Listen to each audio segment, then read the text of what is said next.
इस कहानी में हम आपको ले चलते हैं एक शांत और मनोहारी नदी के किनारे, जहां चारों ओर हरियाली फैली हुई है और हवा में हल्की ठंडक है।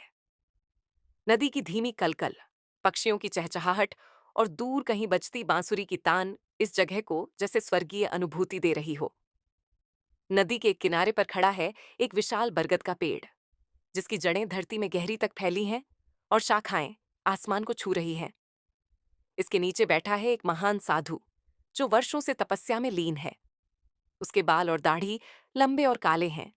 बालों को उसने जूड़ा बन में बांध रखा है। साधु के चारों ओर हल्का दिव्य प्रकाश फैला हुआ है और उसकी साधना से वातावरण में शांति और आध्यात्मिक ऊर्जा बह रही है। साधु की पत्नी उसके पास बैठी है। वह साधु की सेवा करती है, जल और भोजन प्रदान करती है और उसका हृदय उसकी तपस्या के प्रति श्रद्धा और भक्ति से भरा हुआ है। दोनों मिलकर इस जगह को एक अद्भुत आध्यात्मिक केंद्र की तरह संवारते हैं। नदी के दूसरे किनारे पर खड़ी है एक और आगी। दूर से ही उसने साधु को देखा और उसकी तपस्या की शक्ति महसूस की। उसकी आंखों में आश्चर्य, श्रद्धा और जिज्ञासा का मिश्रण है। वह सोचती है कि क्या उसे नदी पार करना चाहिए और साधु से मिलने का प्रयास करना चाहिए, या दूर से ही इस दिव्यता को निहारना पर्याप्त है।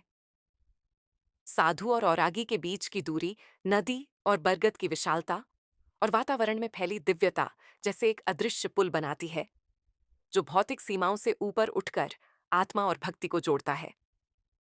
नदी की कलकल, पेड़ की छाया, हवा का शीतल झोंका और हल्का दिव्य प्रकाश सब मिलकर इस दृश्य को मंत्रमुग्ध और रहस्यमयी बना देते हैं। ये केवल साधना की कथा नहीं है, बल्कि आत्मा की यात्रा, भक्ति और आध्यात्मिक ऊर्जा का संदेश है। ये कहानी हमें यह समझाती है कि सच्ची साधना केवल साधक तक सीमित नहीं रहती, बल्कि दूर दूर तक लोगों के हृदय में प्रकाश और शांति फैलाती है।